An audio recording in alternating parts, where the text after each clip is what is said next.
हुकूमत तेलंगाना की जानिब से जो 6 स्कीमात का वादा किया गया था इंतखाबात से पहले कांग्रेस पार्टी का, उसी को रूबे अमल लाने के लिए 28 तारीख से लेकर 6 जनवरी तक प्रजा पालना प्रोग्राम का इनेकाद अमल में आ रहा है। ताकि इसके अहम मकसद मैं आपको बता दूं, क्योंकि काफ़ी लोगों के मुझे कॉल्स और व्हाट्सएप पर मैसेजेस आ रहे हैं, इसीलिए मैं ये वीडियो उन्हीं के लिए बना रहा हूं।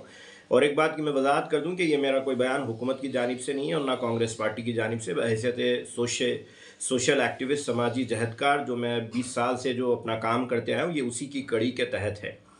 तो ये बात की मैं वजाहत कर दूं कि प्रजा पालना प्रोग्राम का मकसद ये है कि गरीब आवाम जो सोशल सिक्योरिटी जिन्हें हासिल होनी है, उन तक हुकूमत ये एक सर्वे और डाटा उनका ले रही है ताकि हकीकी मुस्तहिकीन तक ये तमाम तर स्कीमात पहुँचाई जाए। तो मैं सबसे पहले बता दूं कि 28 दिसंबर से लेकर ये 6 जनवरी 2024 तक, इंक्लूडिंग 31 दिसंबर और 1 जनवरी के दिन भी काम करेगा। कोई छुट्टी नहीं की, बल्कि 8 दिन तक मुस्तकिल सुबह 8 बजे से लेकर 12 बजे तक और 2 बजे से लेकर शाम 6 बजे तक प्रजा पालना प्रोग्राम चलेगा।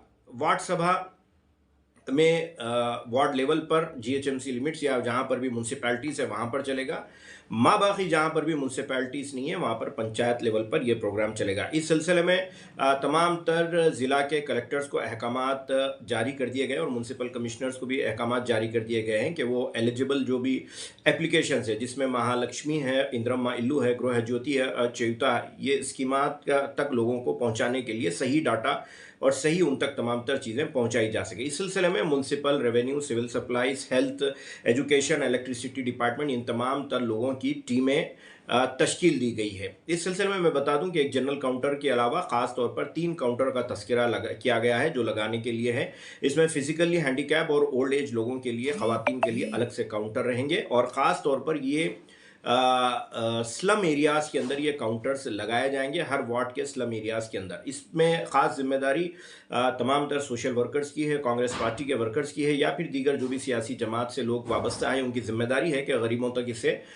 इसके तमाम तर फ़ायदे पहुँचाने के लिए इन्हें पहुँचाएँ। हाँ, ये भी ज़रूर है कि अगर कोई इसमें कोई दलाली करता है या कोई ऐसा पैसा अगर वसूल करता है, कोई ये भरोसा दिलाता है कि मैं आपको ये पैसा दिलवा दूंगा, मैं आपको ये स्कीम दिलवा दूंगा, उसके लिए कोई रकम लेना चाहता है, तो आप फौरी तौर पर अपने करीबी पुलिस स्टेशन में इसकी इत्तला दें और ऐसे लोगों के खिलाफ फौरी तौर पर कार्रवाई करें।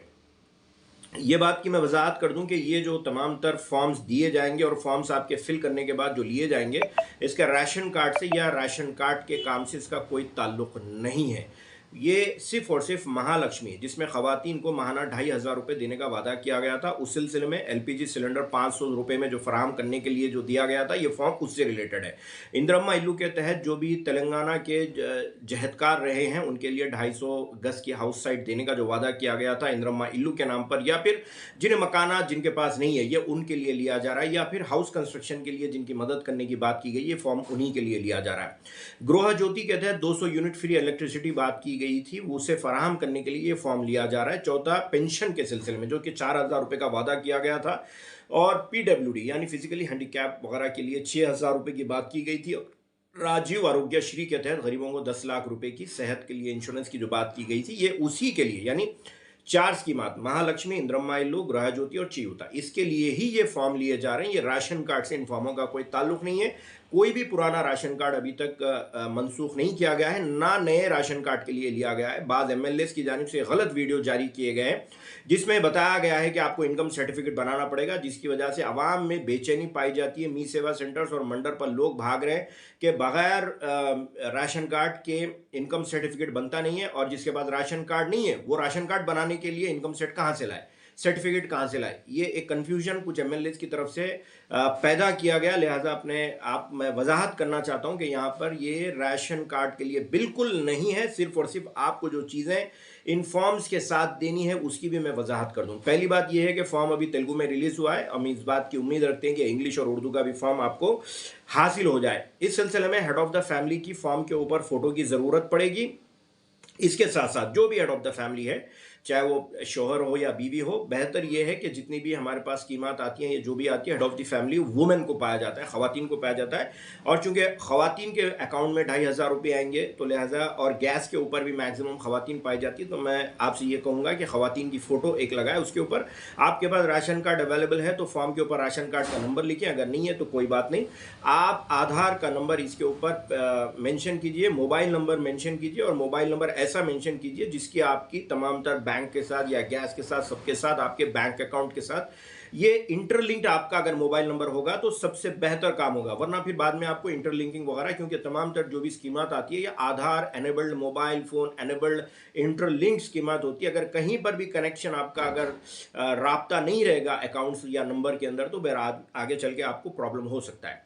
तमाम तरह आपके जो भी फैमिली मेंबर्स हैं, उन फैमिली मेंबर्स के लिए इस फॉर्म के अंदर एक बॉक्स दिया गया है। उस बॉक्स में आपके फैमिली मेंबर्स का नाम लिखिए और उनका क्या रिलेशन होता है लिखिए, उनका जो भी सेक्स है, मेल है या फीमेल है, वो भी मेंशन कीजिए, और उनकी डेट ऑफ बर्थ मेंशन कीजिए, और उनका आधार नंबर मेंशन कीजिए। ये कॉलम पूरा आपको फराहम कर दिया गया है।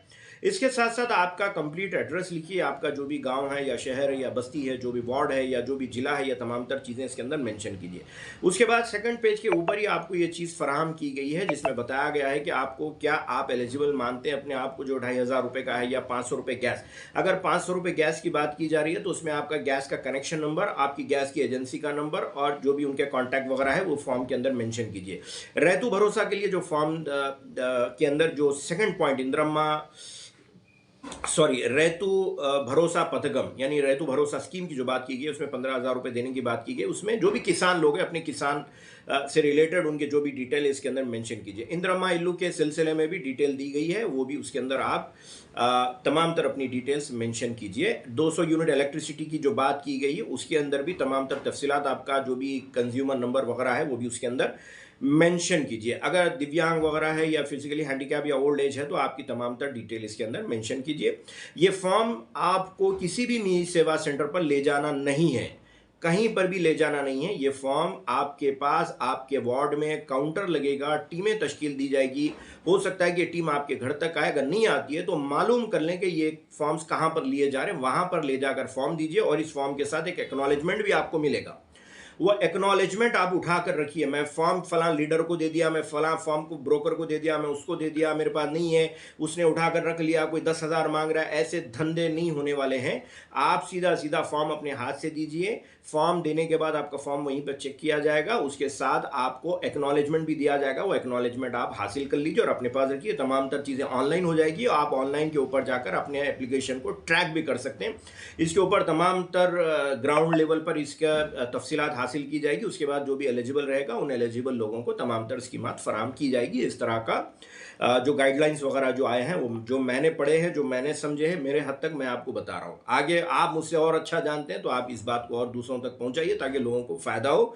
फिर एक मरतबा मैं वजाहत कर दूं कि मेरा बयान ना हुकूमत की जानिब से है ना कांग्रेस पार्टी की जानिब से। बहैसियत समाजी जहदकार मैं आप हजरात तक ये तफसीलात फराहम किया हूँ ताकि आपको आसानी पैदा हो, और आप लोगों तक अगर ये बात पसंद आई है, समझ में आई है, आप इसे फ़ायदामंद समझते हैं तो इसे भी आगे लोगों तक पहुँचाइए।